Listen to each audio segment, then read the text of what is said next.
There's a moment in history where a single engineering project, a railroad, managed to do something that no army, no navy, and no diplomatic ultimatum had achieved on its own. It drew the invisible lines of a coming war. It turned old friends into bitter enemies. It pushed nations that had spent centuries despising each other into reluctant alliance. And it did all of this before a single shot was fired in the summer of 1914. That project was the Bагдad Railway, sometimes called the Berlin to Bагдad Railway, a colossal German-financed rail line designed to slice through the crumbling Ottoman Empire and connect the heart of industrial Europe to the oil-rich shores of the Persian Gulf. On the surface, it looked like progress, a faster route to the east, trade, development, modernization. But beneath the steel and timber, the Bагдad Railway was something else entirely. It was a weapon, not of war, but of economic domination. And every major power in Europe recognized it as such. Britain saw it as a dagger aimed at the Suez Canal, at India, at the very arteries of their empire. Russia saw it as a wall rising between them and the warm waters they had coveted for generations. France saw it as a betrayal of Ottoman debt arrangements they had carefully cultivated for decades. And Germany, the ambitious newcomer to the imperial stage, saw the railway as nothing less than the key to their future as a true world power. The Bагдad Railway did not cause World War I by itself. No single event ever does. But it accelerated the forces that made the war inevitable. It hardened alliances, deepened suspicions, and created a geopolitical chessboard in the Middle East that we are still navigating over a century later. So let me take you back to the late 1800s, when a dying empire, a hungry Kaiser, and a railroad concession set the fuse for the deadliest conflict the world had ever seen. To understand the Bагдad Railway, you first need to understand the state of Europe and the Ottoman Empire in the final decades of the 19th century. The Ottoman Empire, once the terror of Christendom, was now openly referred to as the sick man of Europe. It was hemorrhaging territory, it was drowning in debt, and every great power on the continent was circling like vultures, waiting for the corpse to finally stop breathing. The Russo-Turkish War of 1877 to 1878 had been catastrophic. The Ottomans lost massive chunks of territory in the Balkans, and more importantly, they were left financially shattered. By 1881, the empire was so deep in debt to European creditors that a new institution, the Ottoman Public Debt Administration, was established. And here's the critical detail. This institution was run not by the Ottomans, but by representatives of the very European powers the empire owed money to, primarily Britain and France. So the empire's own finances were essentially in foreign hands. The Sultan could not spend his own revenues without the approval of foreign accountants sitting in his capital. Now imagine the humiliation of that. You are the ruler of an empire that once stretched from Vienna to the gates of Persia, and now British and French bankers are telling you how much of your own tax revenue you are allowed to keep. Into this atmosphere of decline and desperation walked a new player, the German Empire. Germany in the late 1800s was a nation on fire with ambition. It had only been unified in 1871 under Otto von Bismarck, and in the span of just 2 decades, it had transformed itself from a patchwork of feudal states into the most powerful industrial economy in continental Europe. German steel production skyrocketed from roughly 950,000 tons in 1886 to an astonishing 13 million tons by 1910. German factories were churning out machinery, chemicals, and armaments at a pace that rivaled and in some cases surpassed Britain. But Germany had a problem. It was late to the colonial game. Britain had India, vast holdings in Africa, dominance over global sea routes. France had North Africa, Indochina, extensive railway investments in the Ottoman Levant. Russia was swallowing Central Asia whole and eyeing Persia with naked hunger. Germany had some colonies in Africa and the Pacific, but nothing that matched the scale of its industrial ambitions. They needed markets for its goods, sources of raw materials, and strategic depth, the kind that comes from having economic footholds beyond Europe. And so Germany looked east, not to the scramble in Africa, where the best territories were already claimed, but to the Ottoman Empire, a vast, underdeveloped, resource-rich territory where European influence was already deep, but where no single power had total control. The Ottomans, for their part, were looking for a new friend. Britain had effectively taken Egypt from them. France was meddling in Syria and Lebanon. Russia was their ancient enemy to the north. Germany, by contrast, had no colonial presence in Ottoman lands, no history of territorial seizure, and crucially, it had the industrial capacity and the financial muscle the Ottomans desperately needed.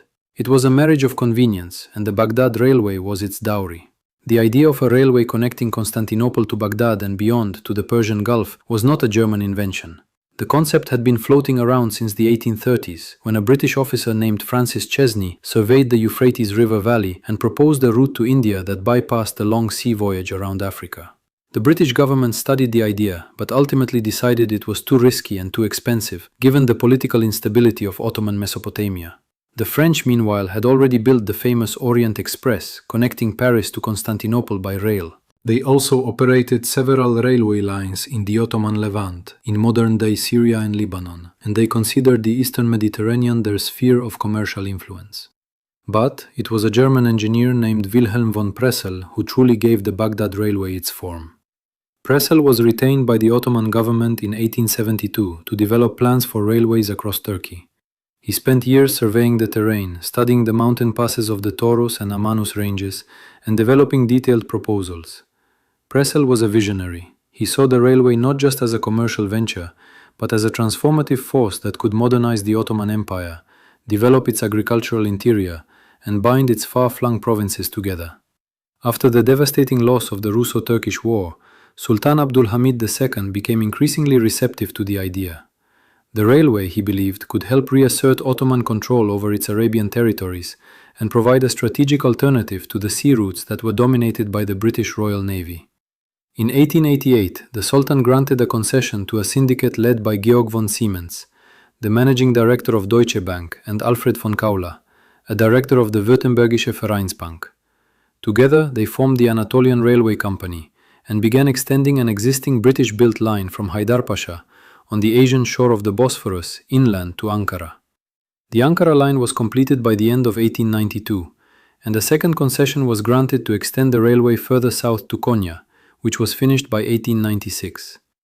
These early lines ran efficiently and on time. They generated goodwill with the Ottoman Ministry of Public Works and established Deutsche Bank as the dominant foreign railway operator in Anatolia. And buried in the original concession was a clause that would change history. An agreement by the Anatolian Railway Company to consider extending the line all the way to Baghdad at some future date.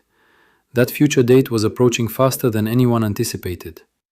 In 1898, Kaiser Wilhelm II made a state visit to the Ottoman Empire that was as much a spectacle of imperial theater as it was a diplomatic mission. The Kaiser arrived in Constantinople with an entourage of over 500 officials, military personnel, and servants. He sailed the Bosphorus in his imperial yacht, the Hohenzollern, and met privately with Sultan Abdul Hamid. But the visit did not end in Constantinople.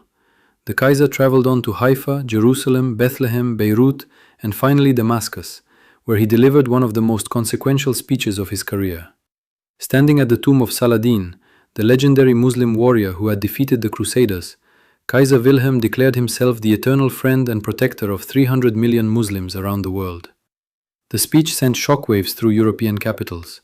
The British were furious, the French were alarmed. The message was unmistakable. Germany was not just seeking trade concessions in the Ottoman Empire. It was positioning itself as a political and spiritual ally of the Islamic world. A direct challenge to British and French colonial authority over Muslim populations in Egypt, North Africa, India, and beyond. During a completed rail line from Berlin to Baghdad to Basra would offer a land-based alternative to the Suez, one that Germany controlled and that Britain could not blockade with its navy.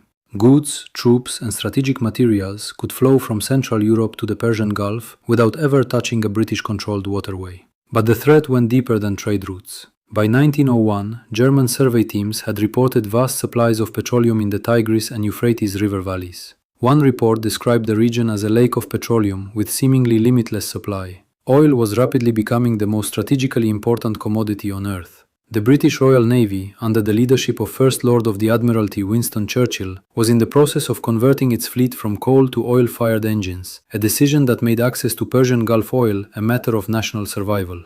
The Anglo-Persian Oil Company, which would later become British Petroleum, was already operating in what is now southwestern Iran.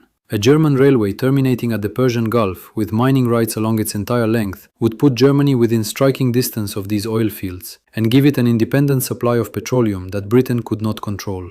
Lord Lansdowne, the British Foreign Secretary, was blunt. In a statement to the House of Commons in 1903, he declared that Britain would view the establishment of a naval base or fortified port in the Persian Gulf by any other country as a serious threat to British interests, and that Britain would resist it with all available means. The message was aimed squarely at Berlin.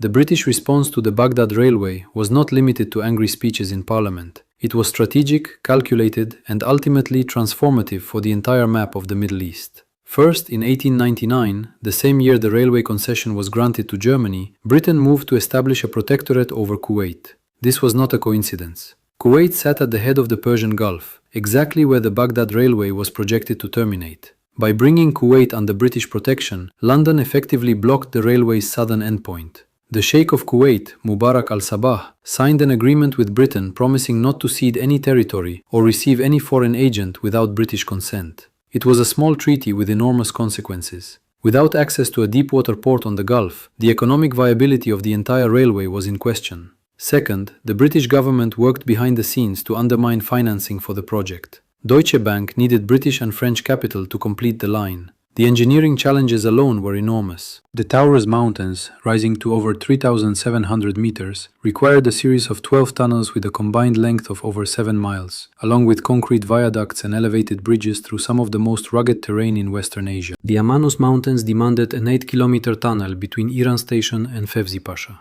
These were not problems that could be solved cheaply. Kaiser Wilhelm even traveled to London in 1899 to personally ask his grandmother, Queen Victoria, for British financial participation. Deutsche Bank made repeated approaches to British banks, particularly the House of Rothschild and Barings, but the British government quietly discouraged any involvement. French interest was equally lukewarm. Paris had its own railway investments in the Ottoman Levant and had no desire to fund a competitor that would draw trade away from French-controlled ports in Syria. And here, something fascinating happened behind the curtain. Russian diplomats who saw the railway as a threat to their ambitions in Persia and the wider Near East actively fed stories to sympathetic British journalists to encourage opposition to the project. According to Sir Clinton Dawkins, one of the lead British negotiators, Russian embassy instigation bore significant responsibility for the collapse of British participation talks.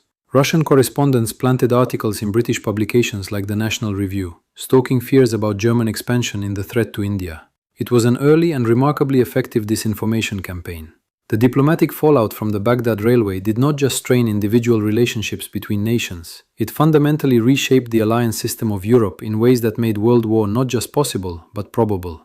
Consider the situation in the early 1900s. Britain and France had been rivals for centuries. They had fought each other in wars from the 100 Years' War to the Napoleonic Wars. They nearly went to war over colonial disputes in Africa as recently as the Fashoda incident of 1898.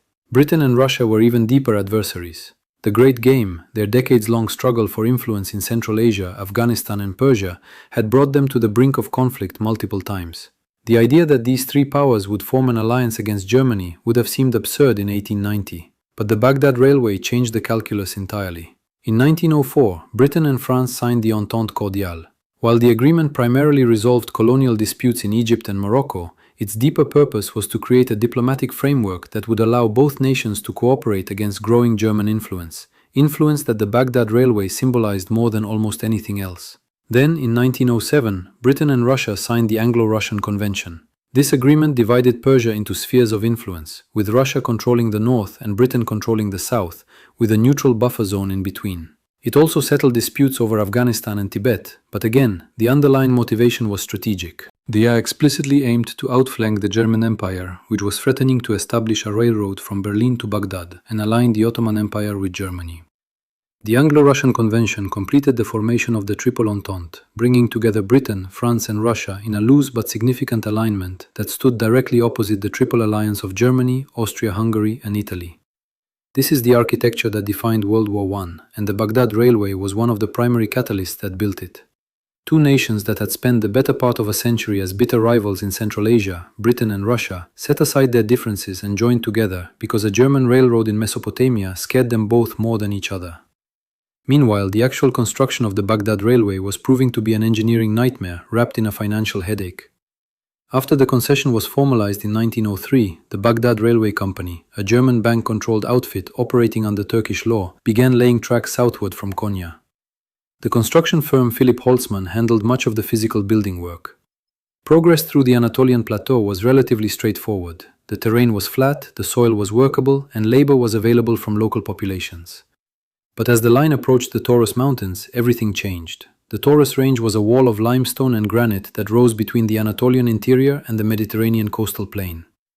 The original plan had called for a single long tunnel through the mountains, but geological surveys revealed that the rock formations were too varied and too unstable for that approach.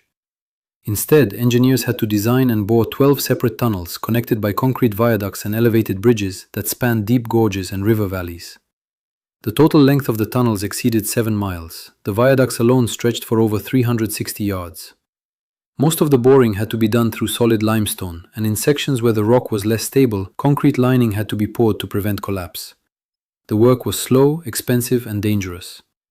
Beyond the Taurus lay the Amanus Mountains, which presented their own set of challenges. The Ottoman government had insisted that the railway route stay inland, away from the Mediterranean coast, to keep the line beyond the range of British naval guns.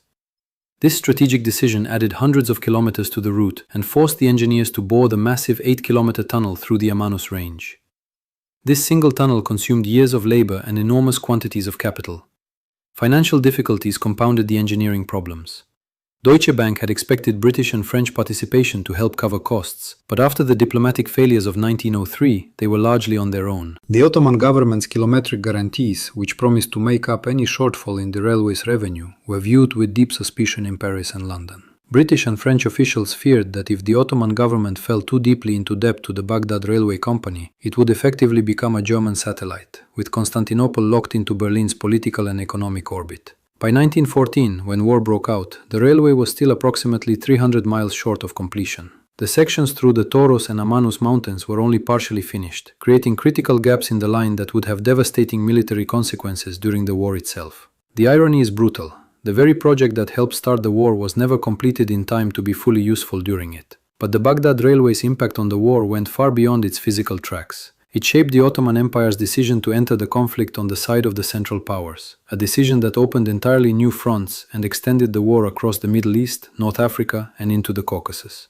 The German-Ottoman relationship that the railway had cemented over 2 decades meant that when war came, the Ottomans had powerful incentives to side with Berlin. German military advisors had been embedded in the Ottoman army since the 1880s. German officers trained Ottoman troops, reorganized Ottoman military institutions, and supplied the empire with modern weapons and equipment. The railway itself, even in its incomplete state, served as a crucial supply line.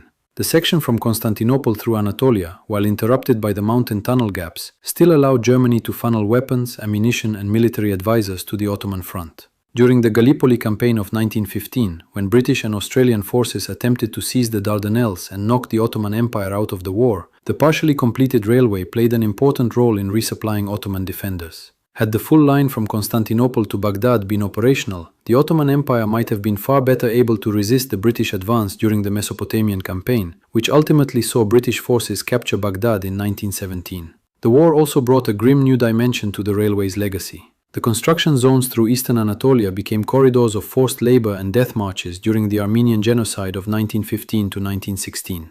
Tens of thousands of Armenian deportees were driven along railway construction routes, forced to labor in brutal conditions, and left to die in the Syrian desert. German engineers and railway workers witnessed these atrocities firsthand, and some documented them in letters and reports sent back to Berlin. The railway that was supposed to bring progress and modernization to the Ottoman interior instead became a road of unimaginable suffering. The aftermath of the war confirmed everything the railway's opponents had feared, and more. The Ottoman Empire collapsed. Its territories were carved up by the victorious Allied powers in a series of agreements and mandates that drew the borders of the modern Middle East. Britain took control of Mesopotamia, which became Iraq, and of Palestine. France took Syria and Lebanon. The oil fields of Mesopotamia, the very resources the Baghdad Railway had been designed to access, fell into British hands. The Anglo-Persian Oil Company expanded its operations, and Britain became the dominant petroleum power in the region for the next several decades. Germany lost everything. Its railway concessions were voided, its investments were wiped out. Deutsche Bank wrote off the entire project as a loss. The physical infrastructure of the railway, those tunnels through the Taurus and Amanus mountains, those bridges and viaducts built with German engineering and German capital, now served the strategic interests of the very powers that had opposed the project from the beginning. The final leg of the railway, connecting the remaining gaps through southeastern Turkey into Iraq, was not completed until 1940, more than 3 decades after the war that the railway had helped to ignite. And here is perhaps the most haunting echo of the entire story. The strategic logic of the Baghdad Railway never actually went away. In 2023, the Iraqi government announced a $17 billion infrastructure project called the Development Road, a rail and highway corridor running from the new Al-Faw deepwater port on the Persian Gulf northward through Iraq to the Turkish border. The project explicitly invokes the Berlin to Baghdad model. Its purpose is the same, to create a land-based trade corridor between the Gulf and Europe that shortcuts the Suez Canal. The geography has not changed. The oil is still there. The strategic calculations are still the same. A century later, nations are still fighting over the same routes, the same resources, and the same choke points. What makes the Baghdad Railway such a compelling case study is that it reveals how economic ambitions and strategic fears can create a cascade of consequences that spiral far beyond anyone's original intentions. Kaiser Wilhelm did not build the railway to start a war. Georg von Siemens at Deutsche Bank did not want the concession in the first place. Sultan Abdul Hamid wanted to modernize his empire and hold it together. Wilhelm von Pressel, the German engineer who designed the route, was genuinely bewildered that his railroad had become such an object of international contention. But none of that mattered. What mattered was what the railway represented. To Germany, it represented access, markets, oil, and strategic depth. To Britain, it represented an existential threat to the Suez Canal, to India, to naval supremacy, to the entire architecture of imperial power. To Russia, it represented a German wall blocking their path to the warm waters of the Persian Gulf. To France, it represented a competitor that would siphon trade and influence away from their Levantine holdings. Each power looked at the same set of railroad tracks and saw a different nightmare, and so they armed themselves against it. Britain locked down Kuwait, starved project of capital, and forged alliances with its oldest enemies. Russia swallowed its pride and signed treaties with the British Empire it had spent a century opposing. France joined the alignment out of its own fear of German encirclement. The Triple Entente, the alliance that would define the Allied powers in World War I, was built in large part as a response to a railroad, not to an army, not to a fleet, but to a commercial railway running through the desert. There is a phrase that historians sometimes use when talking about the origins of the Great War. They call it the tragedy of miscalculation.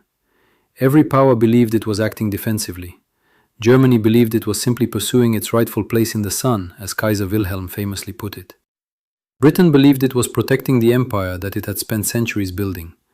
Russia believed it was safeguarding its southern flank. France believed it was preventing German hegemony over Europe. All of them were right and all of them were wrong. Because in pursuing their individual security, they created a system of alliances and counter-alliances, of arms races and strategic commitments that made it virtually impossible to contain a local crisis without triggering a continental war. When Archduke Franz Ferdinand was assassinated in Sarajevo in June of 1914, the alliance system that the Baghdad Railway had helped to forge turned a Balkan murder into a global catastrophe. Austria-Hungary mobilized against Serbia, Russia mobilized to protect Serbia, Germany mobilized to support Austria-Hungary, France mobilized to honor its alliance with Russia, and Britain entered the war when Germany invaded Belgium. But the strategic calculations that made British entry inevitable had been shaped by 2 decades of fear, suspicion, and rivalry, rooted in no small part in a German railroad aimed at the Persian Gulf. The Baghdad Railway did not pull the trigger, but it loaded the gun. It was the slow fuse, the quiet accumulation of strategic tension that transformed Europe from a continent of rivalries into a continent at war. And that is perhaps the most important lesson of this story. Wars are rarely started by the things we expect. They are started by trade routes and oil concessions, by banking agreements and engineering projects, by the quiet accumulation of economic power in places that most people never think about. The Baghdad Railway was never completed in time to matter militarily. It never carried a single barrel of Mesopotamian oil to a German port. It never replaced the Suez Canal. It never made Germany the dominant power in the Middle East, but it terrified everyone who thought it might, and that terror was